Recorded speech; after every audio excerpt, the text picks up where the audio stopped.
বিজেপির নারা ছিল না খাউঙ্গা না খানে দুঙ্গা। এখন নারা হওয়া উচিত না পড়ুঙ্গা না পড়নে দুঙ্গা। হ্যাঁ, এইরকমই ঘটনা ঘটেছে জম্মু কাশ্মীরের বৈষ্ণব দেবী মেডিকেল কলেজে। আর সেই এমবিবিএস কোর্স বন্ধ করে হিন্দু সংগঠনগুলো মিষ্টি বাটলো, ঢোল নাগারা নিয়ে নাচ গান করলো। কতটা মূর্খ হতে পারে, কতটা নিচে নামতে পারে, যে তাদের মানসিকতা কেমন, যে যেখানে 50 জন ডাক্তার হতো আমাদের ভারতবর্ষে, যেখানে 1000 জনে একজন ডাক্তার, সেখানে 50 জন ডাক্তার হতো। সেই 50 জনের ডাক্তারের স্বপ্ন চুরমার করে দিল। আর সেই হিন্দু সংগঠনগুলি ঢোল নাগারা নিয়ে ড্যান্স করছে, নাচছে, মিষ্টি বাটছে, লাড্ডু বাটছে।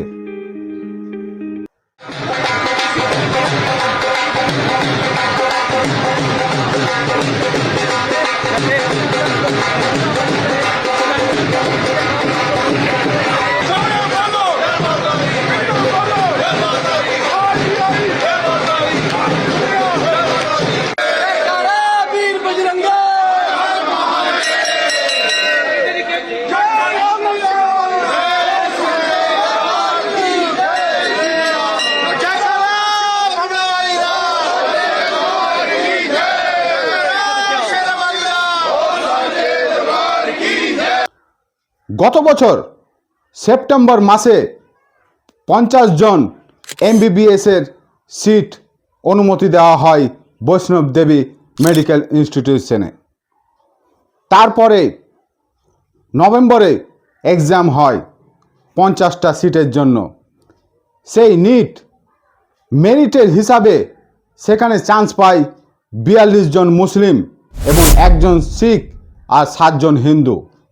সেটাই কট্টরবাদী হিন্দু সংগঠনের চোখে লেগে যায় এবং তাদের দাবি যে এই মেডিকেল কলেজে বৈষ্ণব দেবীর যারা শ্রদ্ধালু আছে, ভক্তরা আছে, তাদের পয়সাতেই চলে। সেহেতু 100% হিন্দুরা যেন চান্স পায়। কিন্তু যারা চান্স পেয়েছিল তারা কি কোনো নেতার দয়াতে পেয়েছিল না মেরিট হিসাবে পেয়েছিল? নিট এক্সাম, যেটা অল ইন্ডিয়া মেরিট হিসাবে এক্সাম হয় এমবিবিএসের ডাক্তারের চান্সে, সেই মেরিট হিসাবে চান্স পেয়েছিল 42 জন মুসলিম ছাত্র এবং 1 জন শিখ এবং 7 জন হিন্দু। সেটাই তাদের চোখে লেগে সেই ইনস্টিটিউশন বন্ধ করার জন্য আবেদন করে। নভেম্বরে যখন থেকে রেজাল্ট এসছে তখন থেকে হিন্দু সংগঠনগুলো সক্রিয় হয়ে গেছে সেই মেডিকেল কলেজকে বন্ধ করার জন্য। এবং গত 2 দিন আগে ন্যাশনাল মেডিকেল কমিশন সেটি ক্যান্সেল করে এবং ন্যাশনাল মেডিকেল কমিশন অনেকটাই কমি দেখিয়েছে সেই মেডিকেল কলেজের, যেমন লাইব্রেরি, বই, তারপর প্রফেসর, এই অনেক কিছু কমি দেখিয়ে ক্যান্সেল করেছে। কথা হচ্ছে, যখন আগের বছর ন্যাশনাল মেডিকেল কমিশন যখন মান্যতা দেয় তখন কি এগুলো খতিয়ে দেখেনি? সমস্ত কিছু খতিয়েই তো পারমিশন দেওয়া হয়েছিল এবং তার ভর্তির জন্য এক্সাম হলো, নিট এক্সাম হলো, এক্সামে চান্স পেল। কিন্তু ছাত্রছাত্রীদেরকে যখন পড়ানোর সময় আসছে তখন এক হিন্দু সংগঠন দাবি তুলে যে এই কলেজ বন্ধ করতে হবে, তাদের কথা মোতাবেক সেই কমিশন বন্ধও করে দিল। আপনি চিন্তা করেন, এই ঘটনা যদি আলিগড় মুসলিম বিশ্ববিদ্যালয় হতো তাহলে কি হতো? যে জিহাদি মানসিকতা নিয়ে মুসলিমরা চলছে। এরই জবাবে কংগ্রেসের নেতা পবন খেরাকে জিজ্ঞাসা করা হয় বৈষ্ণব দেবী মেডিকেল কলেজের ব্যাপারে। সে কি বলেন দেখেন, যে আব্দুলরা শুধু পামচারি সারাবে, ডাক্তার হতে পারবে না। শুনুন কি বলছে। वैष्णो देवी मेडिकल कॉलेज का जो मान्यता है उसे रद्द कर दिया गया है। सवाल ये है कि वहां के बच्चों की भविष्य का क्या होगा। दूसरा एक और छोटा सा मेरा सवाल है कि दिल्ली में जो पत्थरबाजी तुर्कमान गेट पर हुई, पहले एक पे आ जाए फिर जी भूल जाऊंगा दूसरा। वैष्णो देवी मेडिकल कॉलेज का मुद्दा, क्यों उसकी मान्यता रद्द की? क्योंकि मुस्लिम बच्चे काबिलियत से अपने क्वालिफाई कर गए 50 के लगभग। ये बात सरकार को हजम नहीं होती साहब। क्यों नहीं हजम होती? क्योंकि अब्दुल उनकी नजर में सिर्फ पंक्चर वाला होना चाहिए, माफ कीजिएगा।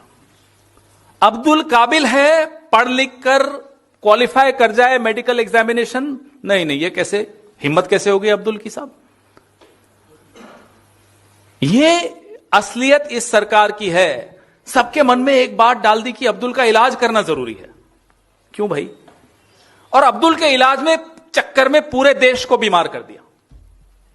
यह इस सरकार की असलियत है। काबिल बच्चे अपनी मेहनत से क्वालिफाई कर रहे हैं, इनको हजम नहीं होता। अच्छा किया आपने ये सवाल पूछा। Thank you. তারপরে জম্মু কাশ্মীরে যে চিফ মিনিস্টার ওমর আবদুল্লাহ তিনি বলেন যে এখন 50 সিটের অনুমতি পাওয়া গেছে, পরবর্তীতে হতে পারে 400 সিটের অনুমতি পাওয়া যেত, তারপরে আরও সংখ্যা বাড়তো। এইভাবে বন্ধ করা কি আদৌ ঠিক?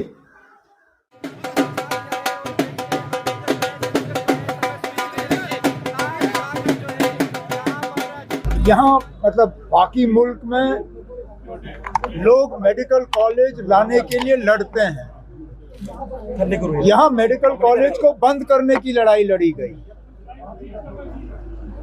ये आपने जम्मू कश्मीर के बच्चों के मुस्तकबिल के साथ खिलवाड़ किया।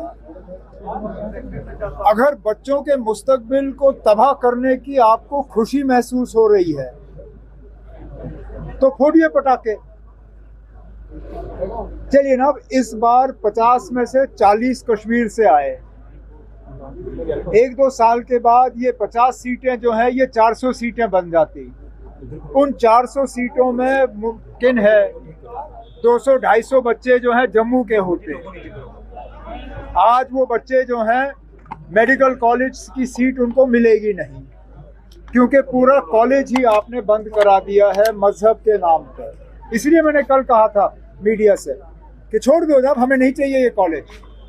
अच्छा हुआ, अब हमारे ये बच्चे जो हैं हमारे गवर्नमेंट मेडिकल कॉलेजेस में एडजस्ट हो जाएंगे। मैंने हेल्थ मिनिस्टर साहिबा से कहा हुआ है कि फौरी तौर वो उसमें पेशरफ्त करें और इनके घर के सबसे नज़दीक जो मेडिकल कॉलेजेस हैं उनमें ये एडजस्ट हो जाने चाहिए, ताकि ये डॉक्टर बने और यहाँ के लोगों की खिदमत करें। जिन बच्चों को आगे मेडिकल कॉलेज की सीट मिलेगी नहीं क्योंकि ये मेडिकल कॉलेज बंद हुआ है, उनको इन संघर्ष समिति वालों की हमेशा के लिए जो है उनको याद रखना चाहिए।